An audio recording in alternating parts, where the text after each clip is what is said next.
My husband dragged me to the gala to impress the new owner. "Stay in the back, your dress is embarrassing," he hissed. When the billionaire arrived, he ignored my husband's handshake. He walked straight to me, took my hands, and whispered with tears in his eyes, "I've been looking for you for 30 years. I still love you." My husband dropped his glass. "I'm glad to have you here. Follow my story until the end and comment the city you're watching from, so I can see how far my story has reached." I should have known Fletcher was planning something when he suddenly insisted I accompany him to the corporate gala. In 25 years of marriage, he had never once wanted me by his side at any business function. I was the wife who stayed home, who kept quiet, who made sure his shirts were pressed and his meals were ready when he returned from his important meetings with important people. "You're coming with me tonight," he announced that Tuesday morning, barely looking up from his Wall Street Journal. "The new CEO will be there. Morrison Industries just got bought out, and I need to make the right impression." I paused in refilling his coffee cup, the hot liquid trembling slightly in the pot. "Are you sure you want me there? I don't really have anything appropriate to wear to something that fancy." Fletcher's gray eyes flicked up at me with that familiar look of disdain. "Find something. Buy something cheap if you have to. Just don't embarrass me." Don't embarrass me. Those 3 words had been the soundtrack of our marriage for over 2 decades. Don't embarrass me by talking too much at dinner parties.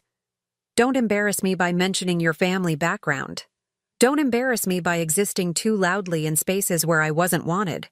I spent the rest of that week searching through thrift stores and discount shops with the $200 Fletcher gave me monthly for personal expenses. Everything had to come from that allowance. My clothes, my toiletries, even the small gifts I bought for his business associates' wives during holidays. After 25 years, I had become an expert at finding decent clothing for almost nothing. The dress I finally found was navy blue with long sleeves, modest but elegant. It had cost me $45 at a consignment shop, and the woman behind the counter assured me it had come from an expensive department store originally. I pressed it carefully and hung it in the back of my closet, trying not to think about how Fletcher would find something wrong with it anyway. The night of the gala arrived faster than I wanted. Fletcher emerged from his dressing room in a perfectly tailored black tuxedo that probably cost more than I spent on clothes in an entire year. His silver hair was slicked back, and he wore his father's gold watch, the one that reminded everyone he came from money, even if his business was drowning in debt. "You ready?" he asked, then stopped when he saw me. His face immediately darkened. "That's what you're wearing?" I looked down at my dress, suddenly seeing it through his eyes. What had seemed elegant in the store now felt shabby and outdated. "I thought it looked nice. It was the best I could find with the budget you gave me." Fletcher shook his head in disgust. "It'll have to do. Just try to stay in the background tonight. Don't draw attention to yourself. And for God's sake, don't talk about anything personal. These are serious business people." The ride to the Grand Hyatt downtown was silent except for the classical music Fletcher preferred and the occasional sound of him checking his phone. I sat beside him, my hands folded in my lap, touching the small silver locket at my throat without thinking. It was the only piece of jewelry I owned that Fletcher hadn't bought me, the only thing that was truly mine. I had worn it every day for 30 years, tucked beneath my clothes where no one could see it. The hotel ballroom was exactly what I expected. Crystal chandeliers, white tablecloths, and the kind of people who measured their worth in stock portfolios and vacation homes. The air was thick with the scent of expensive perfume and fresh lilies, and everywhere I looked, women wore gowns that cost more than our monthly mortgage payment. "Stay here," Fletcher commanded, pointing to a spot near the bar where shadows from the decorative plants would hide me. "I need to find some people. Don't wander off." I nodded and watched him stride away, his shoulders straight with false confidence. I knew his business was struggling. I heard the phone calls late at night, the worried conversations about loans and deadlines and clients jumping ship. This gala was his desperate attempt to salvage something, to make connections that might save him from bankruptcy. I stood where he left me, nursing a glass of water and watching the crowd. Business executives laughed too loudly at each other's jokes. Their wives compared jewelry and vacation plans. Everyone seemed to know exactly where they belonged, while I felt like a shadow in my $45 dress. 20 minutes passed before I saw Fletcher across the room, gesticulating wildly to a group of men in expensive suits. His face was red with exertion, and I could see the desperation in his movements even from a distance. Whatever he was trying to sell them, they weren't buying it. Then the energy in the room shifted. Conversations quieted, and heads turned toward the main entrance. I craned my neck to see what was causing the commotion, and my breath caught in my throat. A tall man in an impeccably tailored tuxedo had entered the ballroom. His dark hair was touched with silver at the temples, and he moved with the quiet confidence that only comes from real power, not the desperate imitation of it. Even from across the room, there was something familiar about the way he carried himself, something that made my heart skip in a way it hadn't in decades. "That's him," someone whispered nearby. "That's Julian Blackwood, the new CEO." Julian. The name hit me like a physical blow. It couldn't be. After 30 years, it couldn't possibly be him. But as he turned slightly, scanning the crowd with those dark eyes I knew so well, I knew with absolute certainty that it was Julian Blackwood, the man I had loved with every fiber of my being when I was 22 years old, the man whose child I had carried for 3 months before losing everything, the man I had been forced to walk away from, leaving my heart buried in that college town where we had planned our entire future together. He was older now, distinguished in a way that spoke of success and power, but his face was the same. The strong jawline, the intense eyes that seemed to see straight through people, the way he held his head slightly tilted when he was thinking. My Julian, who wasn't mine anymore and hadn't been for 3 decades. I pressed myself further into the shadows, my heart pounding so hard I was sure people could hear it. What was he doing here? What were the chances that he would be the new CEO of the company Fletcher desperately needed to impress? Across the room, Fletcher spotted Julian and immediately began pushing through the crowd toward him.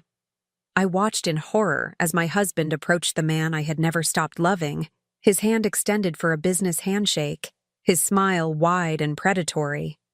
Julian accepted the handshake politely, but I could see even from a distance that he wasn't really listening to whatever Fletcher was saying. His eyes were scanning the crowd, searching for something or someone. And then, as if drawn by some invisible force, his gaze found mine. The world stopped. For a moment that lasted an eternity, Julian Blackwood stared directly at me across that crowded ballroom. His face went completely white, and I saw his lips part in shock.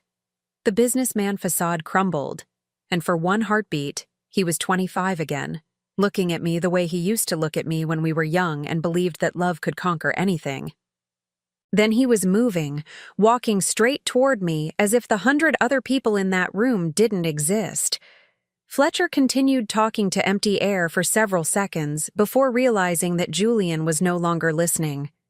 I saw my husband's confusion turn to alarm as he followed Julian's line of sight and realized he was heading directly for me. "Excuse me," Julian said to Fletcher without looking at him. His voice was deeper now, roughened by years and success, but it still made my knees weak. "I need to speak with your wife." Fletcher sputtered something about Julian making a mistake, about me being nobody important, but Julian wasn't listening. He walked straight to where I stood frozen in the shadows, stopped just close enough that I could smell his cologne. Something expensive and sophisticated, nothing like the aftershave he used to wear in college. "Maureen?" he said, and my name on his lips after 30 years made my eyes fill with tears I hadn't given myself permission to shed. "Julian," I whispered back, barely able to find my voice. Without hesitation, he reached out and took both my hands in his, the same way he used to do when we were young. His hands were warm and steady, and I could feel the weight of his wedding ring, or rather the absence of it. His ring finger was bare. "I've been looking for you for 30 years, he said, his voice thick with emotion. His dark eyes were bright with unshed tears, and when he spoke again, his words carried across the suddenly silent ballroom. "I still love you." The sound of Fletcher's champagne glass hitting the marble floor echoed like a gunshot through the stunned silence that followed. Julian's words hung in the air between us like a bridge I wasn't sure I was brave enough to cross. Around us, the gala had effectively stopped. Conversations died mid-sentence as the city's most powerful people stared at the scene unfolding before them. I could feel their curiosity burning into my skin, but all I could see was Julian's face, older and more weathered than the boy I had loved, but unmistakably him. "This is ridiculous." Fletcher's voice cut through the moment like a blade. He stepped between Julian and me, his face flushed with humiliation and rage. "Maureen, what the hell is going on here?" I opened my mouth to speak, but no words came. How could I explain 30 years of buried heartache in front of a room full of strangers? How could I tell my husband that he had never been anything more than a refuge from the pain of losing the only man I had ever truly loved? Julian's eyes never left my face. "Could we speak privately?" he asked, his voice gentle but carrying the unmistakable authority of someone accustomed to being obeyed. Fletcher laughed harshly. "Privately? She's my wife. Anything you have to say to her, you can say in front of me." "No," Julian said simply. "I can't." The weight of his gaze was almost unbearable. I could see the questions there, the hurt that time hadn't healed, the love that had somehow survived 3 decades of separation. But I could also see Fletcher's panic, the way his hands shook as he realized that his carefully planned evening was crumbling around him. "Julian," I finally managed to say, my voice barely above a whisper, "I can't. Not here. Not like this." He nodded slowly, understanding in a way that Fletcher never had. "Of course. But Maureen—" He reached into his jacket pocket and pulled out a business card, white with silver embossing. "Please, call me. We need to talk." I took the card with trembling fingers, our hands brushing for just a moment. The contact sent electricity through my entire body, a reminder of what it felt like to be touched with love instead of possession. "We're leaving," Fletcher announced loudly, grabbing my arm with enough force to bruise. "Now." Julian's expression darkened as he saw Fletcher's grip on me, and for a moment I thought he might intervene. But I shook my head slightly and he stepped back, his jaw clenched with obvious effort. "I'll be waiting for your call," he said quietly. Fletcher dragged me through the ballroom, past the staring faces and whispered speculations. I clutched Julian's business card in my free hand, the sharp edges pressing into my palm like a lifeline. The ride home was a nightmare of Fletcher's rage and accusations, but I barely heard him. My mind was spinning backward through time, to a small college town where I had been young and fearless and desperately in love. Julian and I met in our junior year at Colorado State. I was studying literature on a partial scholarship, working 3 jobs to pay for everything my financial aid didn't cover. He was in business school, brilliant and ambitious, but also kind in a way that surprised me. Rich boys weren't supposed to notice scholarship girls like me, but Julian did. Our first conversation happened in the library during finals week. I was stretched across 3 chairs, surrounded by textbooks and empty coffee cups, when he approached with that slightly tilted head that meant he was thinking hard about something. "You look like you could use some real food," he said, and his voice was warm with amusement. "The cafeteria closes in 20 minutes, but I know a place that stays open late. 24-hour diner with the best pie in town." I looked up from my Victorian literature textbook, ready to politely decline. I didn't have money for late-night dinners, and I certainly didn't have time for whatever game rich boys played with girls like me. But when I met his eyes, dark and serious and completely sincere, something inside me shifted. "I can't afford diners," I said honestly. "But thank you." "I didn't ask if you could afford it," he replied gently. I asked if you were hungry. That was Julian. Direct, honest, cutting through pretense to get to the heart of things. We went to the diner that night, and he bought me apple pie and listened while I talked about books and dreams and the scholarship I was desperately trying not to lose. He didn't try to impress me with stories about his family's money or his future plans.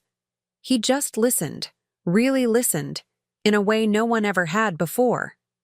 We became inseparable after that.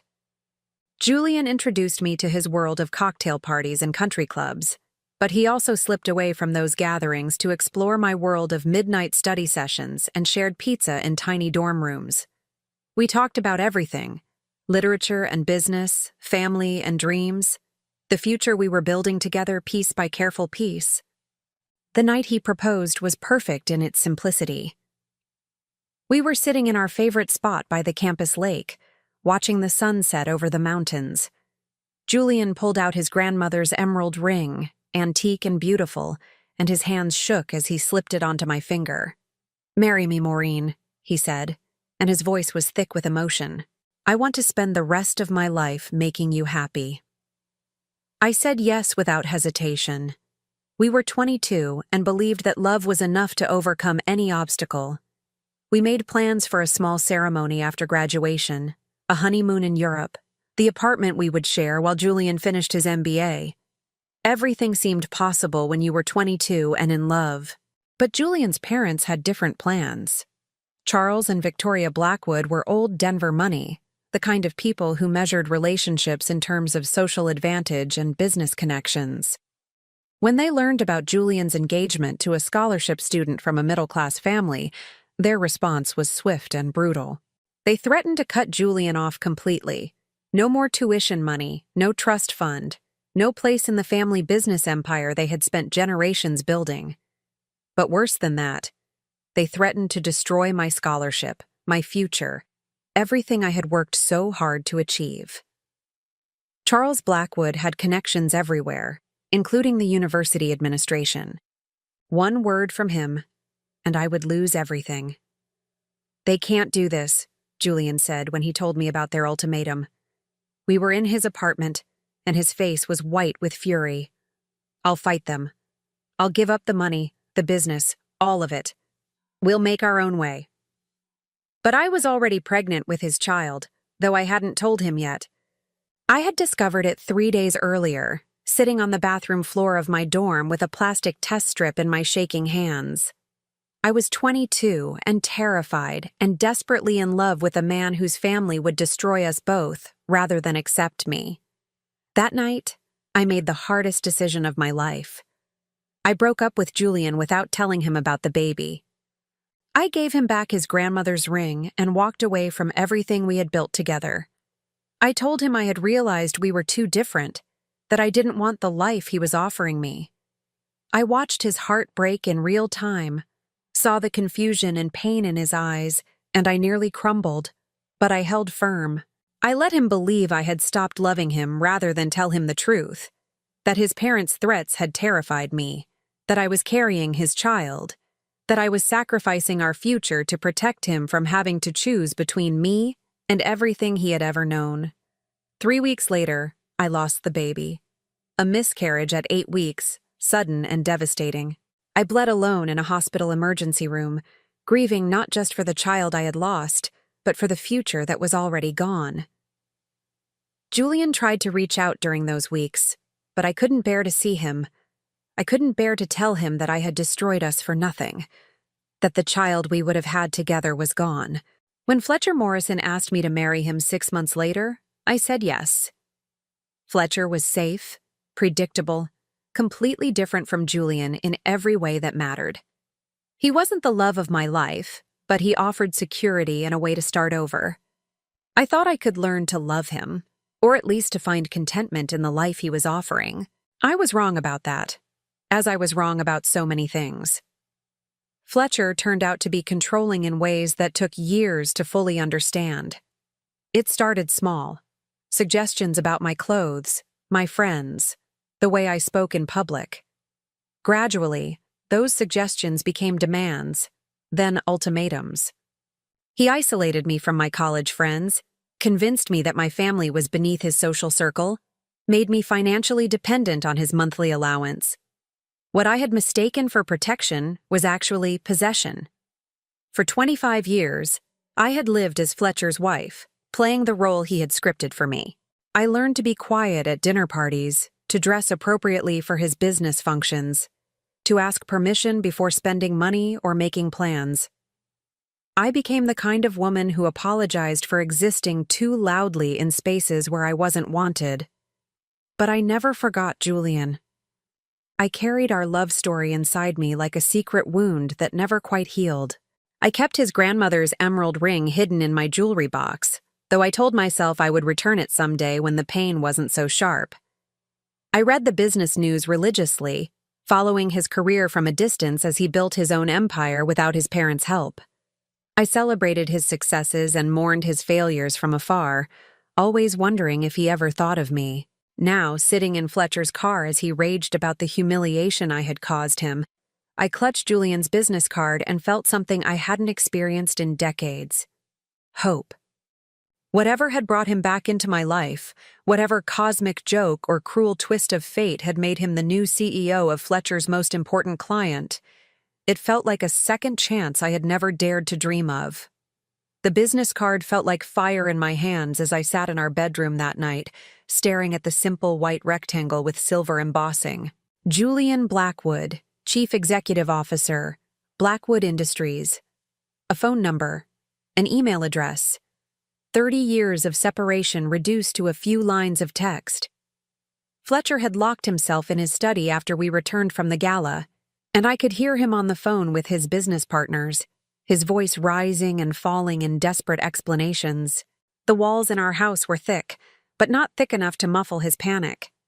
Everything had been riding on tonight's meeting with the new CEO, and instead of securing a contract, he had watched his wife's past explode into his present like a bomb. I should have told him years ago. Should have mentioned, casually over breakfast or during one of our silent dinners, that I had once known someone named Julian Blackwood. But how do you explain that you married one man while still desperately in love with another? How do you admit that 25 years of marriage has been built on the foundation of a broken heart? I pulled out the small wooden jewelry box I kept hidden in the back of my closet. Beneath winter sweaters Fletcher never noticed. My fingers found the familiar weight of the emerald ring Julian had given me when we were 22 and believed in forever. I had never returned it, though I told myself for years that I would find a way to get it back to him. The truth was simpler and more painful. It was the only piece of our love story I had been allowed to keep. The ring caught the lamplight, throwing tiny green reflections across my palm. Julian's grandmother's ring, passed down through 4 generations of Blackwood women. He had been so nervous when he proposed, his hand shaking as he slipped it onto my finger beside the campus lake where we used to study together on warm afternoons. "It's been waiting for the right woman," he had said that night, his dark eyes serious and full of love.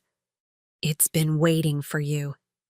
I had worn it for exactly 3 months before everything fell apart. The memory of that afternoon in Charles Blackwood's office was still sharp enough to make my hands tremble. Julian's father had summoned me to the downtown Denver high-rise where Blackwood Industries was headquartered, and I had gone expecting to discuss wedding plans.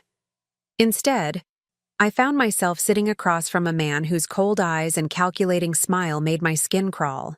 "Miss Campbell," he had said, leaning back in his leather chair like a predator who had cornered his prey. "I understand my son has made you certain promises." I had lifted my chin, trying to project a confidence I didn't feel. At 22, I thought courage was enough to overcome anything. "Julian and I are engaged. We're planning to marry after graduation." Charles Blackwood laughed, a sound devoid of any warmth. "Are you? How interesting. Tell me, what do you imagine married life will be like? The country club memberships, the charity galas, the summers in the Hamptons? Do you think you'll fit into our world, Miss Campbell?" "I think love is more important than social status," I replied, though my voice had begun to waver. "Love." He repeated the word like it tasted bitter. Let me tell you about love, Miss Campbell. Love is a luxury that people in my family can't afford. Julian has responsibilities. To this company, to our family name, to the legacy that spans 4 generations. He will marry someone who can support those responsibilities, not someone who will drag them down. I started to argue, but he held up a hand for silence. You're on a partial academic scholarship, aren't you? Majoring in literature with a minor in education. Your father works in construction. Your mother is a secretary at an insurance company. Middle-class people, I'm sure they're very nice, but hardly the background we expect for a Blackwood daughter-in-law. Each word was precisely chosen to cut, and they found their mark. I felt my face burn with shame and anger, but Charles Blackwood wasn't finished. I've done my research, Miss Campbell. One phone call from me to the right people at Colorado State, and your scholarship disappears. Your grades are excellent, but there are plenty of excellent students who need financial aid. Without that scholarship, you'll have to drop out, won't you? All those dreams of becoming a teacher, of making something of yourself, gone. My mouth had gone dry. The scholarship was everything to me. Without it, I would have to leave school, probably forever. My parents couldn't afford to pay for my education, and I was already working 3 jobs just to cover living expenses. But that's not all, Charles continued, his smile growing wider. Julian thinks he's ready to give up his trust fund for you, to make his own way in the world. Young love, very romantic. But what he doesn't understand is that I can make sure he fails. Every door he tries to open, I can close. Every job he applies for, every business loan he needs. I have connections everywhere, Miss Campbell. I can ensure that Julian Blackwood becomes just another college graduate with an expensive education and no prospects.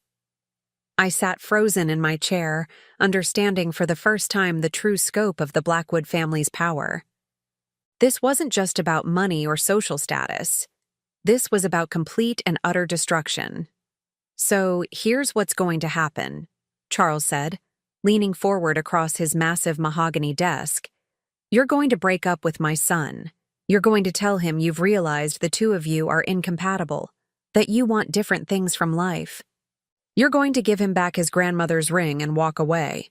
And in return, I'll make sure you graduate with your scholarship intact. I might even put in a good word for you with some local school districts when you're ready to start your teaching career. The offer was both generous and terrible in its cynical calculation. He was buying me off, but he was also offering me the only chance I had to finish my education and build a life for myself. And if I refuse, I asked, though I already knew the answer, then you'll both be destroyed. Julian will never forgive himself for ruining your future, and you'll never forgive yourself for ruining his. Either way, your relationship won't survive. This way, at least one of you gets to keep your dreams. I should have told Julian everything, should have run straight to him and confessed what his father had threatened. But I was 22 and terrified and carrying a secret I hadn't shared with anyone. I was pregnant with Julian's child. I had discovered it 3 days before that meeting with Charles Blackwood, sitting on the cold bathroom floor of my dorm room with a plastic pregnancy test in my shaking hands. 2 pink lines that changed everything. I had planned to tell Julian that weekend, had imagined his face lighting up with joy and wonder. We had talked about children, about the family we would build together someday. Someday had arrived sooner than we expected, but we loved each other enough to handle anything. Except Charles Blackwood's threats weren't directed just at us anymore. They were directed at our unborn child, at the future we were already creating together. If I refused his ultimatum, he would destroy Julian's career prospects, eliminate my education, and ensure that our baby would be born into poverty and struggle. I made the decision that haunts me still. I chose to sacrifice our love to protect our child's future. The breakup was the hardest thing I had ever done.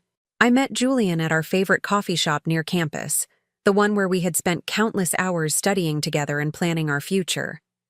He was already there when I arrived, sitting at our usual table by the window, and his face lit up when he saw me the way it always did. "There's my beautiful fiancé," he said, standing to kiss me. How did the meeting with my father go? I hope he wasn't too intimidating. He can be a little intense when it comes to business. I couldn't look at him directly. Instead, I stared at the engagement ring on my left hand, the emerald catching the afternoon sunlight streaming through the window. We need to talk, Julian. Something in my tone must have warned him, because his smile faded immediately. What's wrong? I forced myself to meet his eyes, these dark eyes that had looked at me with such love and tenderness for the past year. I've been thinking about our engagement, about what marriage would mean. Okay. He sat down slowly, wariness creeping into his expression. What about it? I don't think we're right for each other. The lie tasted like poison in my mouth. We want different things from life. Julian stared at me for a long moment, confusion and hurt warring across his face. What are you talking about? Maureen, we've planned everything together. We want the same things. No, we don't. I pulled the ring off my finger, the metal sliding easily over my knuckle. It had been loose lately, probably because I had been too nervous to eat much since discovering the pregnancy. I've realized that I'm not cut out for your world. The country clubs, the social expectations, the pressure to be someone I'm not. I want something simpler. Then we'll have something simpler, Julian said immediately, reaching across the table for my hands. Maureen, I don't care about any of that. We can live however you want to live. I pulled my hands away before his touch could weaken my resolve. It's not just about how we live. It's about who we are. You're going to inherit your family's business someday. You'll need a wife who can support that world, who understands it. I'm not that person. You're exactly that person, Julian insisted, his voice rising with desperation. You're intelligent, beautiful, kind. You're everything I want in a wife, in a partner. Maureen, where is this coming from? Last week you were excited about looking at apartments for next year. What changed? Everything, I wanted to say. Everything changed when your father showed me exactly what your family is capable of. When I realized that loving you isn't enough to protect the child growing inside me. Instead, I placed the emerald ring on the table between us, the small click of metal against wood sounding like a gunshot in the quiet coffee shop. I'm giving you back your ring. Julian stared at the ring as if it were a poisonous snake. No, Maureen, this is crazy. Whatever's wrong, we can fix it. We love each other. Love isn't always enough, I said quietly, hating myself for the truth in those words. It is for us, Julian said fiercely. It has to be. I stood up before I could lose my nerve entirely. I'm sorry, Julian. I truly am. But this is for the best. For the best? Julian shot to his feet, his chair scraping against the floor. How is breaking up for the best? Maureen, talk to me. Tell me what's really going on here. For one terrible moment, I almost did. Almost told him about his father's threats, about the pregnancy, about the impossible choice I was being forced to make. But Charles Blackwood's warning echoed in my mind. Julian would never forgive himself for ruining my future, and I would never forgive myself for ruining his. Goodbye, Julian, I whispered, and walked away from the only man I had ever loved. 3 weeks later, I lost the baby. I was alone when it happened, cramping and bleeding in my small dorm room on a rainy Thursday morning. By the time I made it to the campus health center, it was already over. 8 weeks of pregnancy ended as quickly and quietly as it had begun. These things happen sometimes, the doctor told me gently. Often in the first trimester. It doesn't mean anything was wrong with you, or that you can't have healthy pregnancies in the future. But I knew the truth. I had sacrificed my relationship with Julian to protect a child who was already gone. I had destroyed our love for nothing. Julian tried to contact me during those weeks, leaving messages I didn't return, showing up at places he knew I would be. I avoided him with the skill of someone whose heart was too shattered to risk further breaking. Eventually, he stopped trying. Eventually, He graduated and moved away, and I never saw him again. Until tonight. 6 months after our breakup, Fletcher Morrison asked me to marry him. Fletcher was a business acquaintance of my father's, 12 years older than me, and nothing like Julian in any way. He was stable, predictable, completely safe.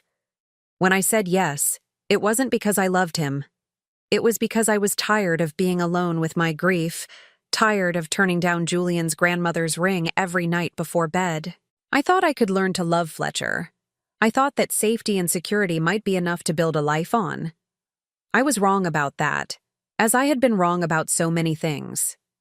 Now, 25 years later, I sat in the bedroom of the house Fletcher had bought to showcase his success, holding Julian's business card and his grandmother's ring, and wondering if second chances were real or just cruel jokes the universe played on people who had already lost everything that mattered. Tomorrow, I would have to decide whether to call the number on that white card, whether to open a door I had closed 3 decades ago, when I was young and pregnant and terrified enough to believe that love wasn't worth fighting for. The question was whether I was brave enough now to discover what might have been different if I had chosen to fight instead of run. I spent 3 sleepless nights staring at Julian's business card before I found the courage to call. Each time I picked up the phone, Fletcher's voice echoed in my mind with all the reasons I shouldn't, all the ways this would destroy the carefully constructed life we had built together. But lying awake at 3 in the morning, I realized that carefully constructed was just another way of saying completely hollow. On Thursday morning, Fletcher left early for a golf meeting with potential investors, desperate men like himself, trying to save sinking businesses with handshakes and false promises. I waited until I heard his car pull out of the driveway before I walked to the kitchen phone, my hands trembling as I dialed the number embossed in silver on that white card. Blackwood Industries, Mr. Blackwood's office, a professional female voice answered. This is? I paused, realizing I didn't know how to identify myself. I wasn't Julian's college girlfriend anymore. I wasn't his lost love. I was Fletcher Morrison's wife, calling a man who had declared his feelings for me in front of a ballroom full of Denver's most influential people. This is Maureen Morrison. Mr. Blackwood asked me to call. There was a brief silence, then the voice became noticeably warmer. Of course, Mrs. Morrison. Mr. Blackwood has been expecting your call. Can you hold for just one moment? The wait felt eternal. I gripped the phone so tightly my knuckles went white, listening to classical music that reminded me of the concerts Julian and I used to attend when we were students. He had introduced me to Mozart and Beethoven, sitting beside me in the university auditorium, and watching my face as I discovered the beauty of symphonies I had never had the opportunity to hear before. Maureen. His voice came through the line like a caress, the same way he used to say my name when we were alone together in his apartment, wrapped in each other's arms and talking about our future. Thank you for calling. I almost didn't, I admitted, surprising myself with my honesty. I'm not sure this is wise. Wise has nothing to do with it, Julian said softly. Some things are just necessary. Can you meet me for coffee? Somewhere we can talk without interruption? I understood his meaning. Somewhere Fletcher wouldn't find us, wouldn't cause another scene like the one at the gala. There's a small cafe on 16th Street, the Blue Moon. Do you know it? I'll find it. Can you be there in an hour? An hour. 60 minutes to decide whether I was brave enough to see him again, to sit across from him and hear whatever he needed to say. 60 minutes to choose between the life I knew and the possibility of something I had thought was lost forever. I'll be there, I said, and hung up before I could change my mind. The Blue Moon Cafe was tucked between a bookstore and a vintage clothing shop, the kind of place where artists and students nursed single cups of coffee for hours while working on novels or studying for exams. I had discovered it years ago during one of my rare solo outings, and I came here sometimes when Fletcher's control felt too suffocating, when I needed to remember that there was a world beyond our marble-floored house where people laughed freely and talked about ideas instead of stock portfolios. I arrived 15 minutes early and chose a table in the back corner, where shadows from the exposed brick walls would provide some privacy. The cafe smelled like roasted coffee beans and cinnamon pastries, and the low murmur of conversation created a cocoon of anonymity. I ordered a latte I didn't want and watched the door, my heart hammering against my ribs like a caged bird. Julian arrived exactly on time, scanning the room until his eyes found mine. He looked different in the daylight streaming through the cafe windows. Older, yes, but also more substantial somehow. The boy I had loved had grown into a man who commanded attention without demanding it, who wore authority like a well-tailored suit. But when he smiled at me, really smiled for the first time since that night at the gala, I saw traces of the 22-year-old who had proposed to me beside a campus lake. "You look beautiful," he said as he sat down across from me, and I felt heat rise in my cheeks. Fletcher hadn't called me beautiful in years. Pretty, maybe, when I was dressed appropriately for one of his business functions. Acceptable, presentable, never beautiful. "You look successful," I replied, deflecting the compliment because I didn't know how to accept it anymore. Julian's smile faded slightly. "Success isn't the same thing as happiness, Maureen. I learned that the hard way." A waitress appeared to take Julian's order. Black coffee, the same way he used to drink it in college when we stayed up all night studying together. After she left, an awkward silence stretched between us, filled with 30 years of unspoken words and unanswered questions. "Why did you leave?" Julian asked finally, his voice quiet but direct. "The real reason, not the story about us wanting different things."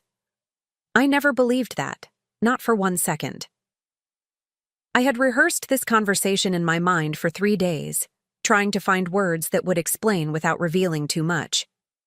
But sitting across from him, seeing the pain that still lived in his dark eyes after all these years, I found myself telling him everything. I told him about his father's threats, about the meeting in that cold downtown office where Charles Blackwood had laid out exactly how he would destroy both our futures if I didn't walk away. I told him about the pregnancy I had hidden from everyone, about losing the baby 3 weeks after our breakup, about marrying Fletcher because I was tired of grieving alone. Julian listened without interrupting, his face growing paler with each revelation. When I finished, he sat in stunned silence for a long moment, his hands clenched into fists on the small cafe table. "My father threatened you," he said finally, his voice deadly quiet. "And you were pregnant. With my child." I nodded, unable to trust my voice. "Jesus Christ, Maureen." Julian ran both hands through his hair, a gesture I remembered from when he was overwhelmed or frustrated. "Why didn't you tell me? Why didn't you come to me with this?" "Because I was 22 and terrified," I said, my voice barely above a whisper. "Because your father convinced me that loving you would destroy both of us. Because I thought I was protecting you. Protecting me." Julian laughed, but there was no humor in it. "You protected me by breaking my heart and disappearing from my life. You protected me by letting me believe for 30 years that I wasn't good enough to keep you." The pain in his voice was unbearable. I reached across the table instinctively, covering his clenched fist with my hand. "Julian, I'm so sorry. I thought I was doing the right thing." He turned his hand palm up, capturing my fingers in his. His touch was warm and familiar, even after 3 decades. "My father died 5 years ago," he said quietly.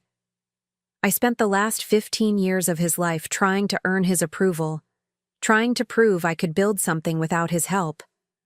I never knew about the threats, never knew what he did to you." "It doesn't matter now," I said, though we both knew that was a lie. It mattered more than ever, because understanding the past was the only way to make sense of the present.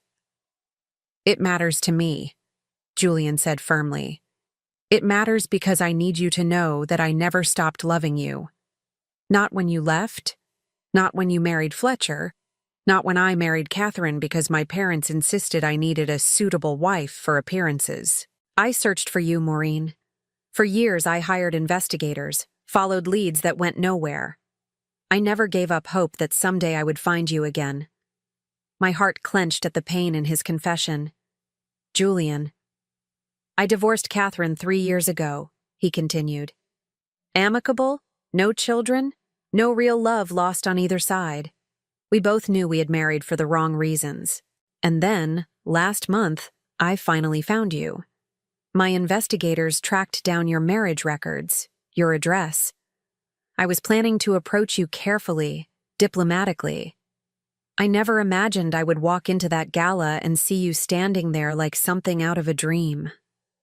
The weight of his words settled between us like a promise and a threat.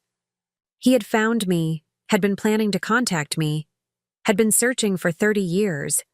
The life I had built with Fletcher, the carefully maintained routine of our marriage, the safety I had thought I needed, all of it suddenly felt as fragile as tissue paper. What happens now? I asked, though I was afraid of the answer. Julian's hand tightened around mine. That depends on you. I know you're married. I know this is complicated. But Maureen, I also know that what we had was real, and I don't think it ever really died. Not for me, and I don't think for you either. He was right, and we both knew it. Sitting across from him in that small cafe, I could feel the pull between us as strongly as I had when we were 22 and believed that love could conquer anything. But I wasn't 22 anymore. I was 57 and married to a man who controlled every aspect of my life, who would never let me go without a fight. Fletcher will never give me a divorce, I said quietly. Not willingly. He sees me as a possession, not a person, and he needs my compliance to maintain his image, especially now when his business is struggling. Then don't ask his permission, Julian said simply. Leave him. Come work for me. I'll make sure you're protected financially and legally. The offer hung in the air between us, tempting and terrifying in equal measure. A job would give me independence, a way to support myself without Fletcher's monthly allowance. Working for Julian would give me a reason to see him every day, to rebuild whatever connection still existed between us. But it would also mean war with Fletcher, who would see my employment by Julian as the ultimate betrayal. I need time to think, I said, though part of me wanted to say yes immediately, wanted to walk out of that cafe and into a new life without looking back. Julian nodded, understanding as always. Take all the time you need. But Maureen. He pulled out another business card, this one with his personal cell phone number written on the back. Don't disappear on me again. Whatever you decide, don't just vanish. I can't go through that again. I took the card, our fingers brushing once more. I won't disappear, I promised, and meant it. We sat in comfortable silence for a few more minutes, drinking coffee that had grown cold while we excavated the ruins of our past. When Julian finally stood to leave, he leaned down and kissed my cheek gently, the same way he used to when we were students and he was walking me back to my dorm after long study sessions in the library. I'll be waiting, he said softly, for however long it takes. I watched him leave, this man who had loved me for 30 years without knowing why I had left him. The cafe suddenly felt empty without his presence, as if all the light had gone out of the room. I sat alone with my cold coffee and tried to imagine what my life might look like if I was brave enough to choose love over safety, possibility over routine. The drive home was a blur of Denver traffic and racing thoughts. I kept Julian's business card in my purse, next to the first one he had given me at the gala, and I could feel them there like a secret heartbeat.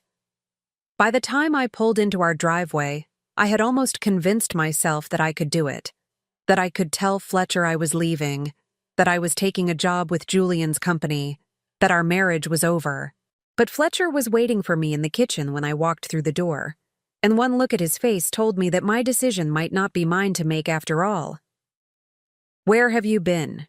he demanded, his voice sharp with suspicion and barely contained rage. "I went for coffee," I said carefully, hanging my purse on the hook by the door and trying to project casual innocence. Just needed to get out of the house for a while. Coffee. Fletcher repeated the word like it was a foreign concept. For 3 hours. I had been gone longer than I realized. Time moved differently when you were excavating 30 years of buried feelings, trying to make sense of choices that had shaped your entire adult life. I ran some errands afterward, I lied smoothly. Groceries, dry cleaning, the usual things. Fletcher stepped closer, his gray eyes scanning my face for signs of deception. Groceries, he said. Then where are they? My stomach dropped. I had been so consumed with thoughts of Julian, so overwhelmed by our conversation, that I had driven straight home without stopping anywhere. I forgot to pick them up. I was distracted, thinking about other things. What other things? Fletcher's voice was dangerously quiet now, the tone he used when he was trying to control his temper in public. What could possibly be so important that you forgot to do the one thing you told me you were going out to do? I could see the trap closing around me, could feel Fletcher's suspicion crystallizing into something more dangerous. He had always been jealous, possessive, but the encounter with Julian at the gala had triggered something primal in him. He knew he was losing control, and a man like Fletcher would do anything to maintain his grip on what he considered his property. Nothing important, I said quietly, hating myself for the familiar capitulation. I'm sorry. I'll go back out and get the groceries now. No. Fletcher grabbed my arm, his fingers digging into my flesh hard enough to leave bruises. You're not going anywhere. Not today, not tomorrow, not until I figure out what the hell is going on with you and Julian Blackwood. For a moment, we stared at each other in the marble-floored kitchen of the house Fletcher had bought to showcase his success. I could see my reflection in his eyes, and what I saw there wasn't a wife or a partner or even a person. What I saw was a possession that had dared to develop a will of its own, and Fletcher Morrison had never been the kind of man who tolerated disobedience. That's when I knew, with crystal clarity, that choosing Julian wasn't just about love or second chances or healing old wounds. It was about survival. Because staying with Fletcher would slowly kill every part of me that was still alive, and I had already given him 25 years of my life. Fletcher's grip on my arm tightened until I winced, and I saw something flicker across his face. Satisfaction at my pain. It was a look I had seen before, though I had always told myself I was imagining it. Fletcher Morrison took pleasure in my discomfort, in my compliance, in the small ways he could demonstrate his power over me. Let go of me, I said quietly, testing the waters of rebellion for the first time in 25 years. Or what? Fletcher's smile was cold, predatory. You'll call your boyfriend? You'll run to Julian Blackwood and tell him how mean your husband is being? The mockery in his voice was designed to make me feel foolish, childish, as if my feelings were nothing more than a ridiculous fantasy. It was a technique he had perfected over the years: dismiss, diminish, and control. But something had shifted in me since sitting across from Julian in that cafe, since learning the truth about why our love had been destroyed. Let go of me, I repeated, my voice stronger this time. Fletcher studied my face for a long moment, then released my arm with enough force to make me stumble backward. You think you're in love, he said, his voice dripping with disdain. 57 years old and acting like a teenager with her first crush. It's pathetic, Maureen. Truly pathetic. I rubbed the red marks his fingers had left on my arm, marks that would be purple bruises by tomorrow. What's pathetic is a man who has to hurt his wife to feel powerful. The words came out before I could stop them, and I saw Fletcher's face go white with rage.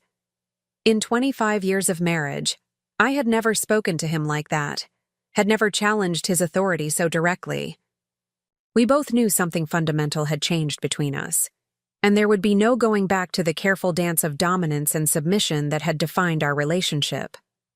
You want to know about pathetic? Fletcher said, his voice low and dangerous. Let me tell you about pathetic. Julian Blackwood spent 30 years looking for you. 30 years of private investigators and false leads and desperate searches. And do you know what's really pathetic? I've known where you were the entire time. The words hit me like a physical blow. What? Fletcher laughed, a sound devoid of any warmth or humor. You heard me. I knew Julian was looking for you. I knew about the investigators, the inquiries, the background checks. I made sure every trail went cold, every lead went nowhere. I protected you from him, Maureen. I kept him away from our marriage, from our life. I stared at my husband, this man I had lived with for a quarter of a century, and realized I didn't know him at all. You? You knew he was searching for me? Of course I knew. Julian Blackwood isn't exactly subtle about anything he does. Money talks, sweetheart, and his investigators weren't particularly discreet about their inquiries. Fletcher straightened his tie, a gesture that usually signaled his return to civilized behavior, but his eyes remained cold and calculating. The first inquiry came about 6 months after we were married. Some private detective calling around, asking questions about you. It didn't take much to figure out who was behind it.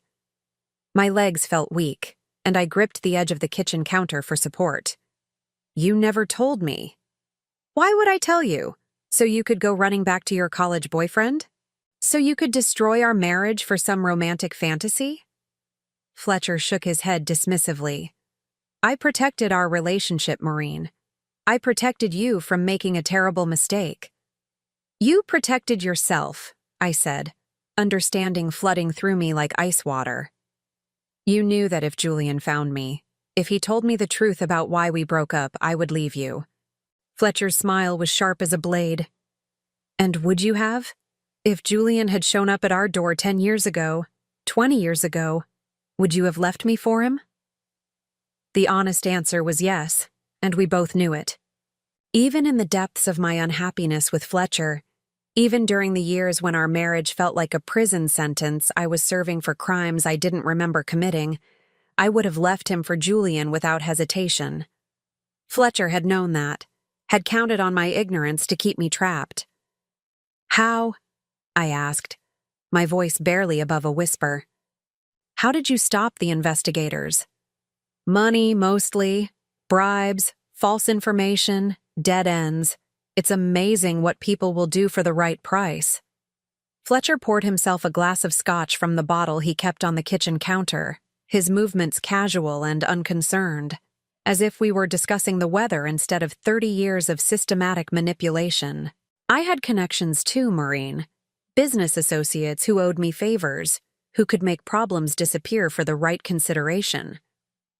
I thought about Julian sitting across from me in that cafe, telling me how he had searched for years, how he had never given up hope of finding me. All those years of investigation, of following leads that went nowhere, of hiring detective after detective who fed him false information because my husband was paying them to lie. You destroyed his life too, I realized with growing horror. You didn't just keep him away from me. You tortured him for 30 years, making him believe I didn't want to be found. I saved his life, Fletcher corrected coldly.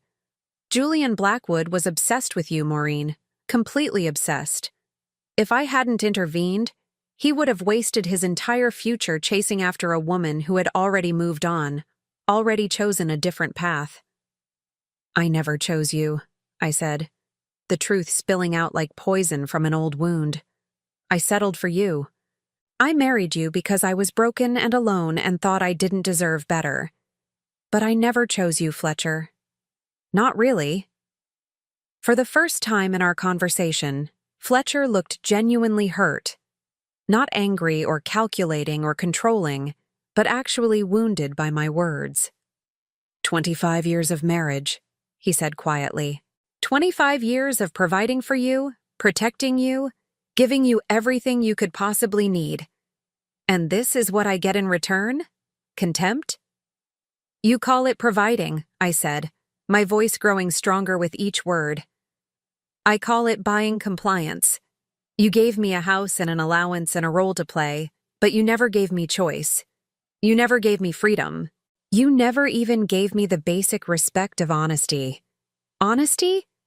Fletcher laughed bitterly. You want honesty? Here's some honesty for you. Julian Blackwood doesn't love you, Maureen. He loves the memory of you, the fantasy of who you were when you were 22.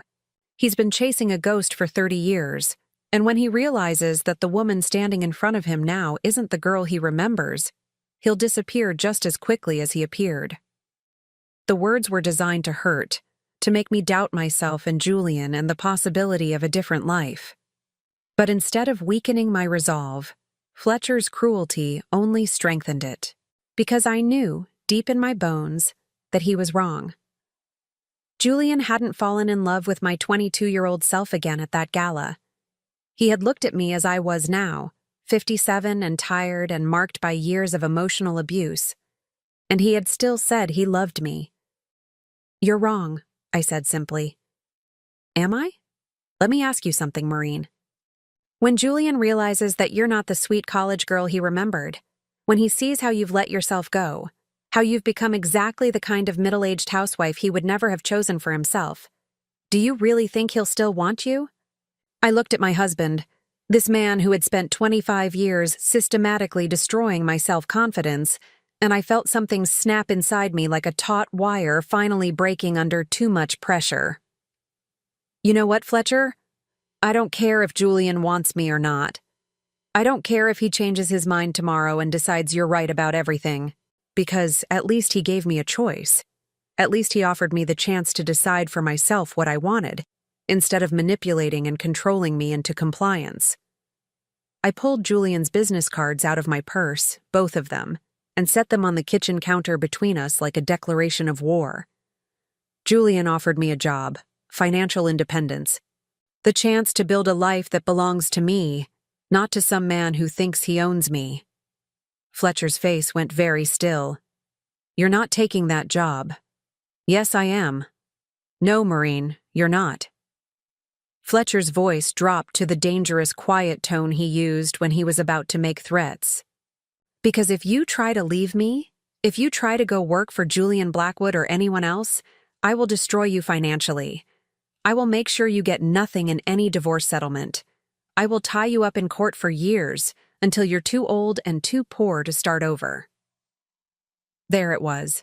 The truth about our marriage laid bare. Not love, not partnership, not even affection. Just ownership and control, backed by the threat of economic destruction. Fletcher had never loved me. He had collected me, the same way he collected expensive art and vintage wines, as a symbol of his success and good taste. You can try, I said, surprised by how calm my voice sounded. But Julian has more money and better lawyers than you'll ever have. And unlike you, he doesn't need to destroy people to feel powerful. The mention of Julian's superior resources hit Fletcher like a physical blow. His face flushed red, and I could see the vein in his temple throbbing with suppressed rage. Fletcher Morrison hated being reminded that he was nouveau riche, that his money and status were recent acquisitions built on leveraged debt and desperate schemes. Julian represented everything Fletcher aspired to be but never could. Old money, real power, success that didn't depend on crushing other people. Get out of my house, he said finally, his voice shaking with barely controlled fury. Gladly, I replied, and headed for the stairs to pack my things. You'll be back, Fletcher called after me, loud enough that his voice echoed off the marble floors and cold walls of the house that had never felt like home. When you realize that Julian doesn't want a 57-year-old housewife, when you figure out that you can't survive in the real world without someone taking care of you, you'll come crawling back. And maybe, if you ask nicely enough, I'll consider taking you back. I paused on the staircase and looked down at my husband of 25 years. This man who had systematically isolated me from everyone I loved, who had spent 3 decades lying to me about Julian's attempts to find me, who honestly believed that I was too weak and too damaged to exist without his control. No, Fletcher, I said quietly. I won't be back. Because whatever happens with Julian, whatever happens with the job or the future or any of it, I finally understand something important. I would rather be alone for the rest of my life than spend one more day with someone who sees me as a possession instead of a person. As I climbed the stairs to pack my clothes, I could hear Fletcher behind me, already on the phone with someone, his voice rising and falling in angry explanation. Probably calling his lawyer or his business manager or one of the other men who helped him maintain the illusion of success and respectability. But for the first time in 25 years, I wasn't listening to Fletcher Morrison's voice with fear or anxiety or the need to please. I was listening to it the way you listen to background noise, something irrelevant that would soon fade away entirely. I had a phone call to make, a job to accept, and a life to reclaim. And it was starting right now. I called Julian from my car in the parking lot of a hotel downtown, my hands still shaking from the confrontation with Fletcher. The sun was setting over the Denver skyline, painting the mountains in shades of gold and purple that reminded me of the evenings Julian and I used to spend studying together on the university campus, when the future seemed limitless and love felt strong enough to overcome any obstacle. "Maureen?" Julian answered on the first ring, as if he had been waiting by the phone. "Are you all right? You sound upset." "I'm leaving him," I said without preamble, my voice steadier than I felt. "Fletcher, I'm leaving him tonight, and I want to accept your job offer." There was a moment of silence. Then Julian's voice came through warm and sure. "Where are you?" "The Marriott downtown. I couldn't think of anywhere else to go." "Stay there. I'll be right over." 20 minutes later, I watched through the hotel lobby windows as Julian's black BMW pulled up to the valet stand. He emerged wearing jeans and a simple gray sweater, looking more like the college boy I had fallen in love with than the powerful CEO who commanded boardrooms and million-dollar deals. When he spotted me sitting in one of the lobby's leather chairs, his face lit up with a mixture of relief and something deeper: hope. "Are you hurt?" he asked, sitting down beside me and immediately noticing the bruises on my arm where Fletcher had grabbed me. His jaw tightened with controlled anger. "Did he put his hands on you?" "Nothing I can't handle," I said, though we both knew that wasn't really true. Fletcher's abuse had been psychological for so long that the physical component felt like a natural escalation, not a shocking departure from his usual behavior. Julian reached out carefully, gently touching the purple marks on my forearm. "No one should ever put their hands on you in anger, Maureen. No one." The tenderness in his voice, the careful way he examined the bruises as if they were wounds he could heal through sheer force of will, made tears spring to my eyes. I had forgotten what it felt like to be treated with genuine concern, to have someone care about my pain instead of dismissing it as weakness or melodrama. "Tell me what happened," Julian said quietly. So I did. I told him about Fletcher's revelation that he had known about Julian's search for 30 years, about the systematic sabotage of every investigation, about the threats and manipulation that had kept us apart. Julian listened with growing incredulity and rage, his hands clenched into fists as the full scope of Fletcher's deception became clear. 30 years, he said finally, his voice rough with emotion. 30 years of wondering if you ever thought about me, if you ever regretted leaving. 30 years of believing that maybe I hadn't fought hard enough for you, that maybe you really had stopped loving me. "I never stopped loving you," I said, the words tumbling out before I could stop them. "Not for one day in 30 years. I married Fletcher because I was broken and alone, but I never stopped carrying you in my heart." Julian turned to face me fully, his dark eyes searching my face. "And now, after everything that's happened, after all the time that's passed, what do you want now, Maureen?" It was the question I had been afraid to answer, even to myself. What did I want from this impossible situation? This second chance that felt like a gift and a test rolled into one. "I want to find out who I am when I'm not afraid," I said honestly. "I want to discover what my life could look like if I'm making the choices instead of having them made for me. And I want to find out if what we had was real enough to survive everything that's happened to us."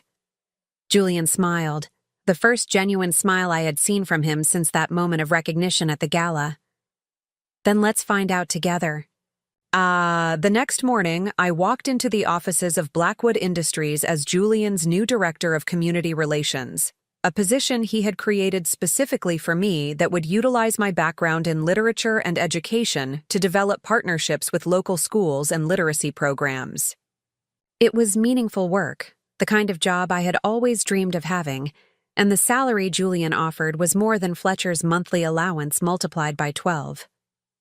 $2,500 a week, he had said when we discussed the position over dinner the night before. Plus benefits, vacation time, and complete autonomy over your department. I want you to have financial independence, Maureen. I want you to never again be dependent on someone else's generosity for your basic needs. The money was more than I had ever imagined earning, enough to rent my own apartment, buy my own car, make my own choices about how to spend my time and resources. But more than the financial freedom, the job represented something I had thought was lost forever. The chance to be valued for my mind instead of my compliance, my ideas instead of my silence. Julian's assistant, Rebecca, welcomed me warmly and gave me a tour of the offices, introducing me to department heads and explaining the company's various community outreach initiatives. Everyone was professional and friendly, treating me like a valued colleague rather than the boss's personal project. By the end of my first day, I felt more energized and purposeful than I had in decades. But Fletcher wasn't finished with his attempts to control the narrative. 3 days into my new job, Julian called me into his office with a grim expression.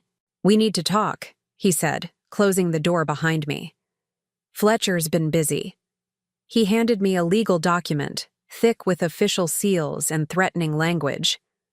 Fletcher was suing me for alienation of affection, claiming that Julian had deliberately interfered with our marriage and seeking financial damages for the destruction of our relationship. It was an archaic legal concept, rarely used in modern divorce proceedings, but Fletcher had found lawyers willing to pursue it. He's also filed for an injunction to freeze any joint assets until the divorce is finalized, Julian continued. Bank accounts, credit cards, even the car you've been driving. He's trying to cut off your access to everything. I sank into the chair across from Julian's desk, feeling the familiar weight of Fletcher's manipulation settling over me like a suffocating blanket. Even when I tried to escape his control, he found new ways to trap me, new methods to remind me of my dependence on his generosity. "He wants me to come crawling back," I said quietly. "He thinks if he can make me desperate enough, scared enough, I'll give up and return to him." Julian sat on the edge of his desk, close enough that I could see the determination burning in his dark eyes. "Then he doesn't know you very well. But Maureen, there's something else. Something that might change the entire situation." He pulled out another set of documents, these ones bearing the letterhead of a prestigious downtown law firm. I had my lawyers do some investigating into Fletcher's business practices, particularly his real estate investments over the past decade. "It turns out your husband has been playing some very dangerous games with other people's money." I looked at the papers, trying to make sense of the legal language and financial terminology.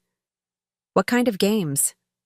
"The kind that could land him in federal prison," Julian said grimly. "Fletcher's been using his development company as a shell for money laundering operations.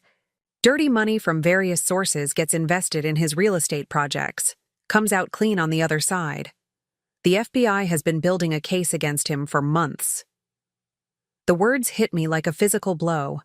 Fletcher, for all his faults, had always seemed like a legitimate businessman, if not a particularly successful one. The idea that he was involved in criminal activity felt surreal, like discovering that the man I had lived with for 25 years was actually a stranger. "How long have you known about this?" I asked. "I suspected something was wrong with his finances when I started researching his company for potential contracts," Julian admitted. "The numbers didn't add up. The funding sources were questionable. But I didn't have proof until my lawyer started digging deeper." I stared at the documents, understanding the implications of what Julian was telling me. If Fletcher was arrested for money laundering, His assets would be frozen, his business would be shut down, and any claims he had against me in the divorce would become irrelevant.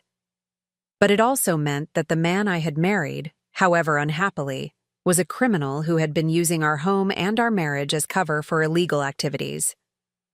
"What do we do?" I asked. Julian's expression was carefully neutral, but I could see the protectiveness in his eyes, the same fierce determination that had driven him to search for me for 30 years. "We do nothing. The FBI will do their job, and Fletcher will face the consequences of his choices. But Maureen, you need to understand, when this comes out, and it will come out soon, there's going to be a lot of media attention. Your marriage to Fletcher will be scrutinized. Your connection to me will be public knowledge. It's going to be uncomfortable for a while."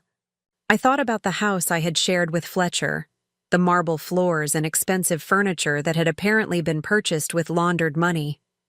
I thought about the charity galas we had attended, the business associates we had entertained, all of it part of Fletcher's elaborate facade of respectability. How much of our life together had been built on lies I never knew were being told? "I don't care about the media attention," I said finally. "I care about doing the right thing. And the right thing is letting the truth come out, whatever that means for Fletcher or for me." Julian nodded, something like pride flickering across his face. The woman I fell in love with 30 years ago would have said exactly the same thing. 2 weeks later, Fletcher Morrison was arrested at his office on charges of money laundering, fraud, and tax evasion. The local news media covered the story extensively, focusing on the dramatic fall of a prominent Denver businessman and the millions of dollars in illegal transactions that had funded his real estate empire. Our divorce proceedings became a footnote to the larger criminal case, with Fletcher's lawyers too busy trying to keep him out of federal prison to pursue harassment lawsuits against me. I watched the news coverage from Julian's penthouse apartment, where I had been staying since leaving the hotel. It felt surreal to see Fletcher in handcuffs, being led away from the office building where he had conducted business for decades. This man who had controlled every aspect of my life for 25 years looked small and frightened on television, no longer the intimidating figure who had dominated our marriage. "How do you feel?" Julian asked, sitting beside me on the sofa as the news anchor moved on to other stories. "Free," I said, surprising myself with the honesty of the answer. For the first time in decades, I feel completely free. Julian reached over and took my hand, our fingers interlacing naturally. "Free to do what?" I looked at this man who had loved me for 30 years, who had given me a job and financial independence, and the chance to discover who I was when I wasn't afraid. I thought about the emerald ring hidden in my purse, the symbol of promises we had made when we were young, and believed that love could conquer anything. Maybe it could. "Free to find out if it's possible to fall in love with the same person twice," I said softly.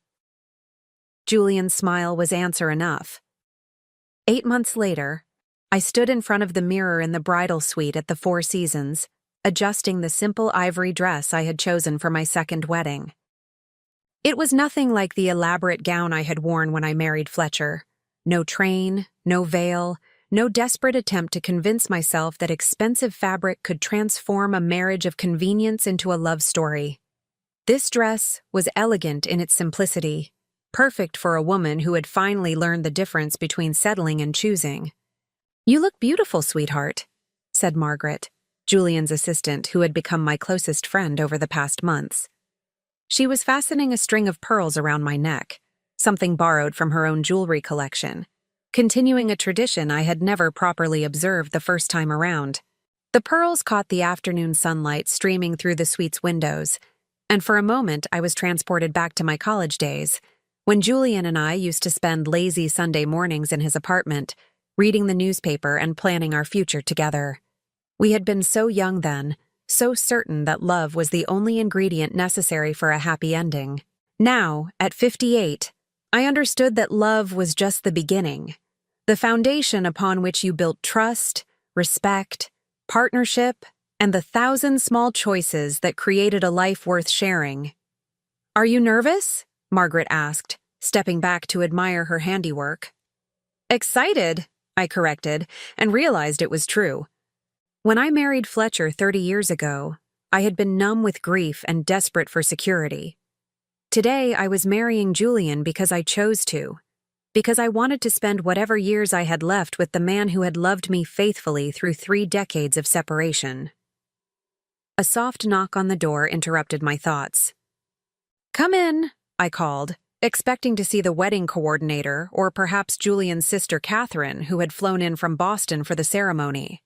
Instead, Julian himself stepped into the room, looking devastatingly handsome in his charcoal gray suit. Margaret made a disapproving sound in her throat. "Julian Blackwood, you know you're not supposed to see the bride before the ceremony," she scolded. "It's bad luck." Julian's eyes never left my face as he smiled at Margaret's protest. "After 30 years of bad luck, I think Maureen and I are due for some good fortune. Besides, I have something that belongs to her." He reached into his jacket pocket and pulled out a small velvet box, the same one I remembered from our engagement 31 years ago. When he opened it, his grandmother's emerald ring caught the light exactly the way it had beside that campus lake, when we were young and believed that promises made with tears of joy were unbreakable. "I believe this is yours," Julian said softly, taking my left hand in his. "It's been waiting for you to come home."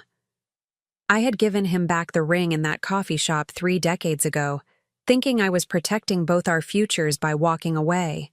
Now, as he slipped it onto my finger where it belonged, I understood that some promises were stronger than the forces that tried to break them.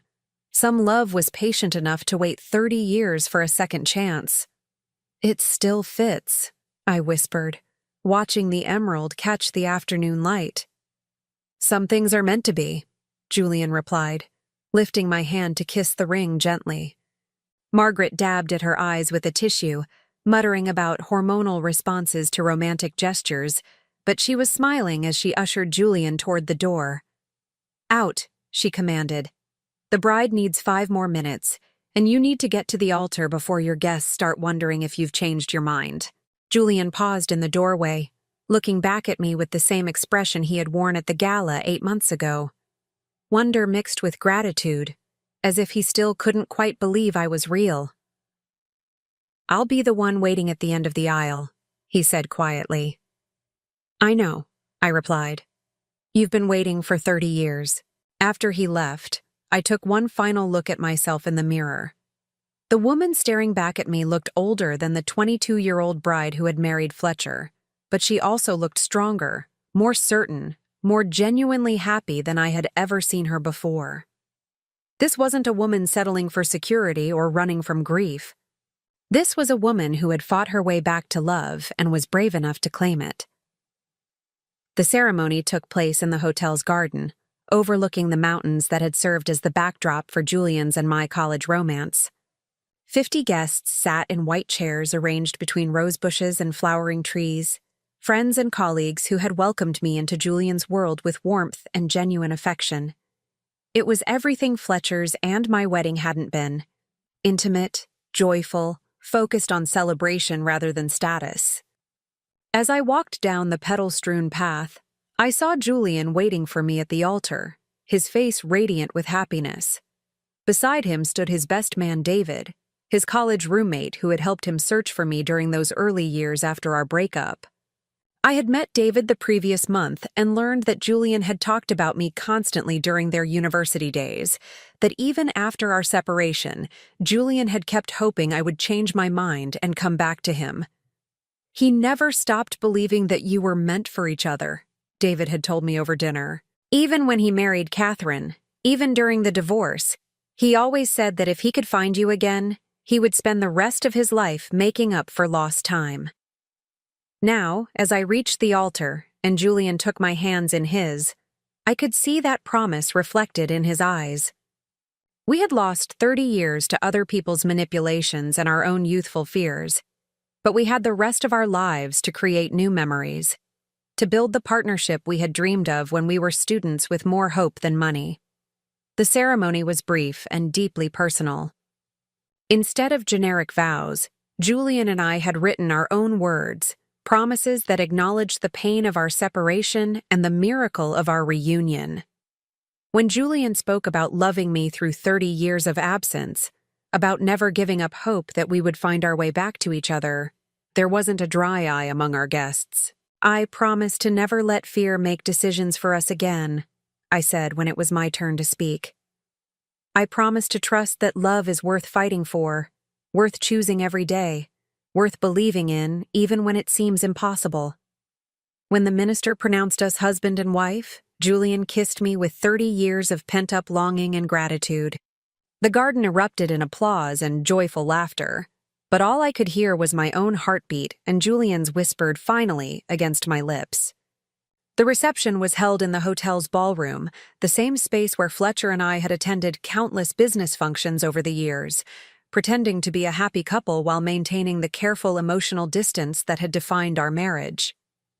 Tonight, that ballroom was transformed into something magical. Candlelit tables, soft jazz music, and the kind of genuine celebration that happens when people gather to witness real love. During our first dance, Julian and I swayed to the same song we had danced to at our senior prom 31 years ago. "The way you look tonight," with its promise of enduring love and timeless beauty, felt prophetic now in a way it hadn't then. "Any regrets?" Julian asked as we moved together, his arms strong and certain around me. "Only one," I said, smiling up at him. "I regret that we lost 30 years, but I don't regret the path that led us back to each other. Without everything we've been through, I might not appreciate how precious this is." Julian spun me gently, and I caught a glimpse of our guests watching us with the kind of satisfaction that comes from witnessing a long-overdue happy ending. Margaret was dancing with David, tears of joy still visible on her cheeks.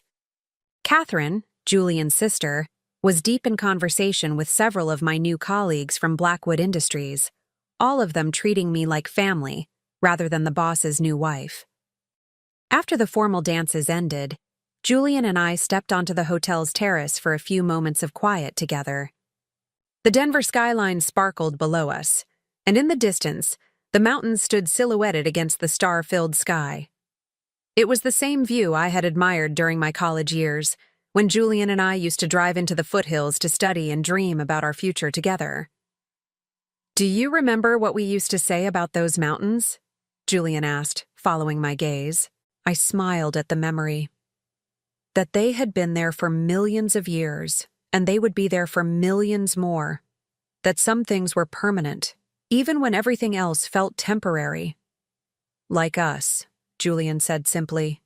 "Like this." He pulled out his phone and showed me a photograph he had taken during the ceremony. The moment when I walked down the aisle toward him, my face glowing with happiness and certainty. In the background, the mountains rose majestically, eternal witnesses to our second chance at love. "I want to remember this moment exactly as it is," Julian said. "I want to remember how it feels to finally have everything I've ever wanted." As we stood together on that terrace, surrounded by the celebration of our love and the promise of our shared future, I thought about Fletcher serving his sentence in federal prison, about the house I had shared with him now empty and awaiting sale by government assets recovery. I felt no vindictive satisfaction at his downfall, only a quiet gratitude that his lies and manipulations were no longer my burden to carry.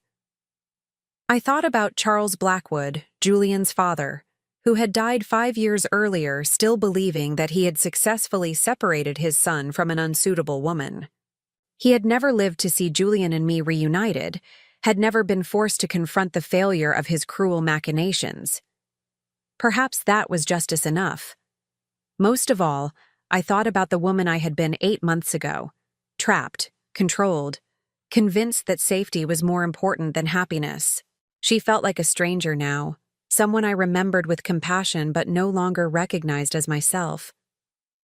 The woman I had become was stronger, braver, more willing to fight for what mattered. She was someone I was proud to be. "What are you thinking about?" Julian asked, noticing my contemplative expression. "The future," I said honestly. "Our future." All the mornings we'll wake up together. All the decisions we'll make as partners instead of strangers sharing a house. All the years we have left to love each other properly. Julian lifted my left hand to his lips, kissing the emerald ring that had finally found its way home. 58 isn't too late for a new beginning, is it? I looked at my husband, my true husband, the man I had chosen with my whole heart instead of accepting out of necessity, and felt the last vestiges of fear and doubt fall away like autumn leaves. 58 is exactly the right time, I said. We're finally old enough to know what love actually means, and young enough to enjoy it for a very long time. As we rejoined our reception, dancing and laughing with the people who had become our chosen family, I realized that some stories don't end with the first, I do. Sometimes they begin there, with second chances and hard-won wisdom, and the understanding that real love is worth waiting for, worth fighting for, worth choosing again and again until you get it right. Julian and I had gotten it right at last, and we had the rest of our lives to celebrate that miracle. Now I'm curious about you who listened to my story. What would you do if you were in my place? Have you ever been through something similar? Comment below, and meanwhile, I'm leaving on the final screen 2 other stories that are channel favorites, and they will definitely surprise you. Thank you for watching until here.